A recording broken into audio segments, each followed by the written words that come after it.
Hello guys, আমি ফের একটা নতুন ভিডিও নিয়ে চলে এসেছি।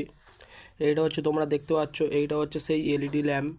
এলইডি যে বড় বড় লাইটগুলো হয় না, মানে লম্বা লম্বা এলইডির যে লাইটগুলো, মানে এলইডি সেই টিউব লাইটগুলো যেগুলো বলা হয়, সেই ল্যাম্পের আমার বাড়িতে একটা খারাপ হয়ে গেছিলো। সেটাই আমি ভেঙে বের করে নিয়েছি। এর ভিতরে এরম দেখবে একটা বড় মতন থাকে। ও এই লাইটটা এক একজনের বাড়িতে ফট করে এটা কাটে না, এটা হচ্ছে কিছু কিছু অংশ কেটে যায়। যেরকম এইটা হচ্ছে তার এই মেন বোর্ডটা দেখতে পাচ্ছ, এই লাইটটাই হচ্ছে এইটুকানি হচ্ছে জাস্ট কেটে গেছে। আমি তারপরে এইদিকেও পয়েন্ট আছে, এই লাইটটা আমি এখান থেকে কেটে নিয়েছি। দেখো গাইস, দেখো আমি এরমভাবে এটাকে কেটে নিয়েছি। দেখেছো গাইস, এরমভাবে কেটে নেওয়ার ফলে তুমি এইদিকে এই লাইটটা আমার কিন্তু ভালো আছে। এইদিকে তুমি এখানে যে ঝালাই পয়েন্টটা আছে, তুমি এখান থেকে তাতাল দিয়েও তুমি জুড়ে নিতে পারবে। দেখো গাইস, এখানে যে তাতাল যে দুটো পয়েন্ট আছে, তুমি এই তার দুটোকে খুলে তুমি জুড়ে নিতে পারবে।